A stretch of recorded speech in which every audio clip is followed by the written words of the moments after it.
Welcome. This video is the second one in a series of tutorials about writing a game in Unity. The game will be developed step by step, and all the development will be explained in detail. The tutorial is for beginners. In the previous video we created a basic Unity 2D project. We added a couple of sprites, and we created a basic script. In this video we will add some more code to implement the basic physics for the player, and we will discuss about vectors. You need just Unity and Visual Studio to do this tutorial. If you need the previous project, you can download it from GitHub, link in the description. Because the player is supposed to bounce after being launched, we will write some code to implement the physics, and we will discuss and learn the vectors.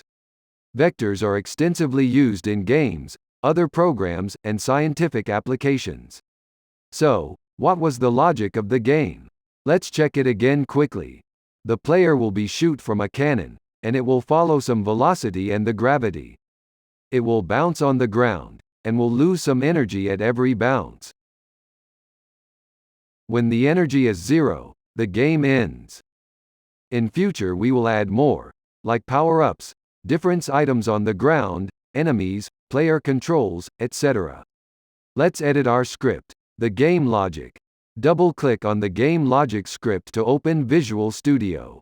First, we need a way to understand if we are playing or not. And this information may be required by the other scripts. We can do this by adding a variable. We will start with a simple Boolean. In future we will use an enum with the right values. On the top of the script, let's add another property.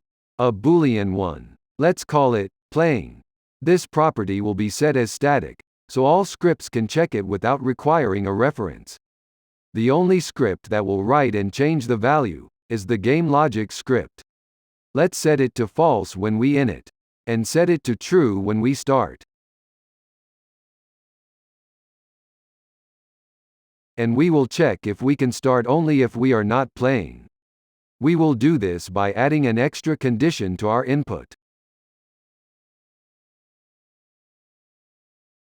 When we start the game we should init the player, like making it visible and resetting the position. We will not do it directly here. It is better to add the logic for the player directly into the object with a script. Go back to Unity, and create a new script. Call it player. Attach this script to the player object. Double-click to edit it in Visual Studio. Let's get rid of the boilerplate code.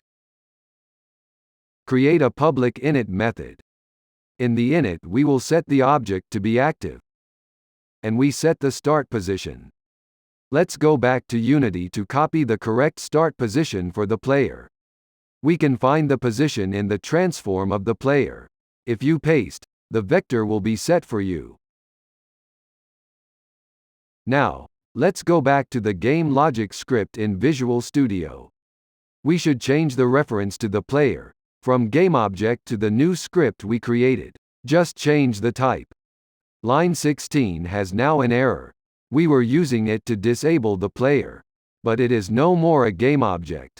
We can fix it by just getting the GameObject from the variable. In the startGame method, we can now call the init function of the player. Let's go back to Unity and test it. First we need to set the reference to the player in the game logic object. Just drag and drop the player object inside the field. Now we will move the player and the camera in a different position to test the code. Let's run the game. You will see, by pressing space, that the player is now visible and in the correct position. Let's check the game logic again. The player is the ball that is launched by the cannon. We want to have it to move and to bounce, until the energy runs out. This is a very simple physics problem that we can solve with just a little bit of mathematics. But first, we should understand something. Look at the player in this screenshot. It is somewhere on the screen, and it reached this position in some time, doing a certain trajectory. Consider the words we used: somewhere, and position. We should have something to identify where the player is. its own position. Can we say, the player is 10 units on the left of the cannon? Yes, we can say it, and we can store, in our program, a number to store this information. The number is called a variable. We can have a variable, x, that is the horizontal distance between the cannon and the player. What about the height? For sure we need to store it. We can use another variable to store the distance of the player from the ground. Let's call it y. So, the position of the player can be identified by two variables, x and y. One will specify the horizontal position and one the vertical position. Let's go back to Unity and select our player. In the inspector, we can see the transform section. On the top you have something called position. And this has 3 numbers. Let's move our player. You can see that these numbers are changing. If we move horizontally, the x component changes. If we move vertically, the y component changes. The third component, z, is used in 3D games. For the moment we can ignore it. What about the code? Unity gives us a data type called vector2 to store a vector. A vector in coding is just a set of variables of the same type. Vector2 has 2 variables, x and y. Vector3 has 3 variables, x, y, and z. Can we use a vector to store our position? Yes. A vector is commonly used to define and store a position. How can we have a visual representation of a vector then? Usually, vectors are shown as arrows going from the origin to the point identified by the vector itself. Let's consider the cannon to be the origin. We can draw an arrow from the origin to the current position of the ball. This is the actual vector to define the position. What about a movement? How can we move in a direction? How can we identify a direction? We depicted the vector as an arrow to show that a vector can be intended as a movement to a position. What is the value of this new vector? It is the amount of space we must move to go from the original position to the new position. If we move it to the origin, and we look at its actual x and y values, we will see that this vector behaves exactly like the other vectors. It is a point in space, centered on the origin. If we have our first vector, and we add from its own end the other vector, we have now a movement. So, what is a movement vector? It is just a vector that will be added to another vector.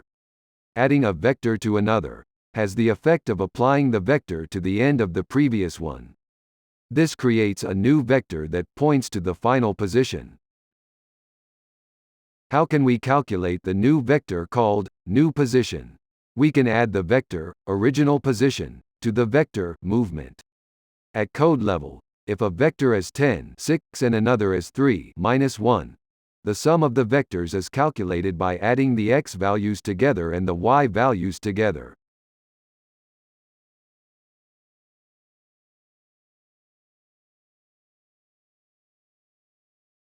A movement vector is like a position vector. We just need to add the two together.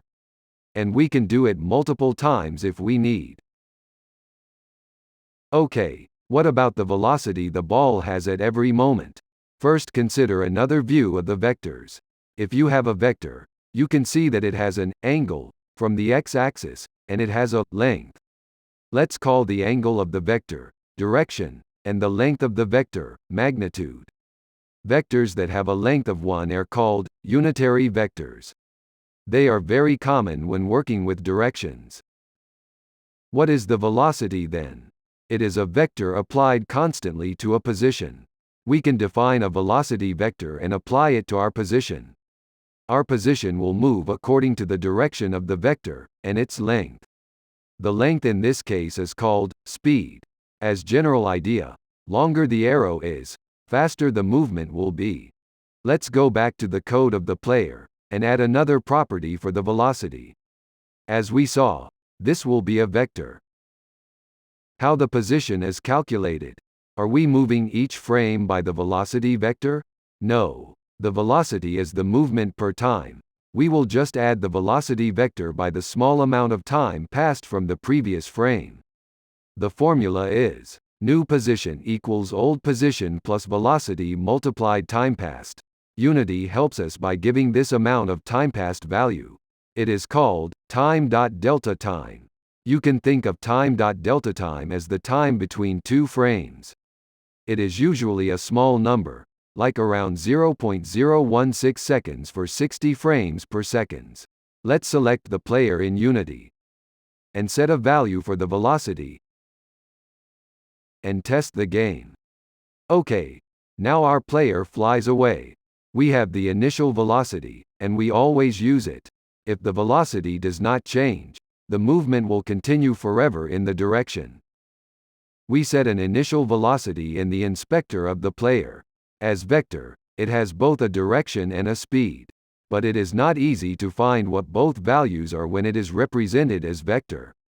One way to fix this is to add another two properties called speed and angle. We can then calculate our initial velocity from these two values when we start the game. In this way we can alter the speed and angle without having to set manually the vector. Keep in mind that we will use these two values only to set the initial velocity. The velocity will change on its own later when we will add the gravity and the other effects. Now it is easier to set the initial direction and speed. Time to add some gravity. We will not use a component for the gravity. We will do in the code by ourselves to understand the logic. The gravity is an acceleration force. This acceleration will change the vertical component of the velocity. Let's visualize it as a red arrow. Be aware, this is an acceleration. It is not added to the position itself. It is added to the velocity. So, how the velocity should change? Just like before, new velocity equals old velocity plus gravity force multiplied time passed. Let's add this to our code and try again the game. As you can see, the player now feels the gravity and goes off screen. This because we are not checking any ground. How can we check? It is easy. We will add a check at every cycle on the calculated Y position of the player. If we go below the vertical position of the ground, we will do something. But what we should do? One simplification can be to just reverse the vertical velocity. This is not true in the real life but can be a first approximation. Let's add the line of code to check the position. To reverse the velocity, we will just change the sign of the y component of the velocity vector and force the y position to avoid errors.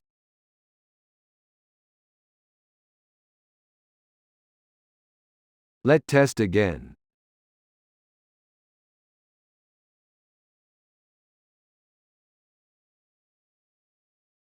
Let's run again and zoom out.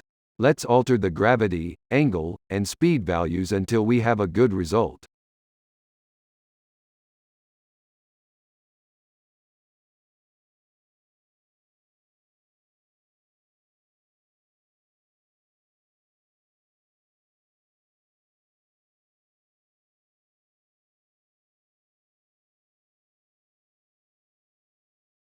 The bouncing is working, but it will last forever.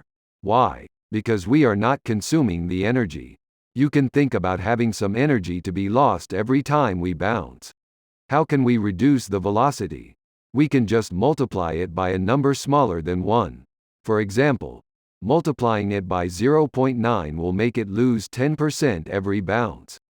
Let's add another property to decide how much we should lose at every bounce. We will use this to have a slider in the inspector.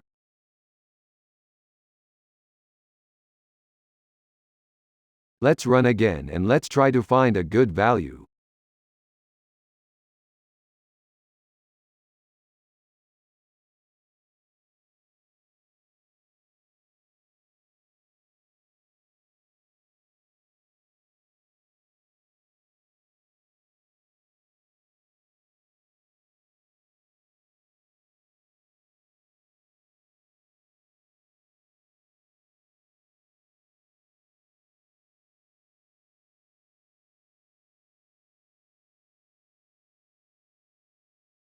That looks good for today.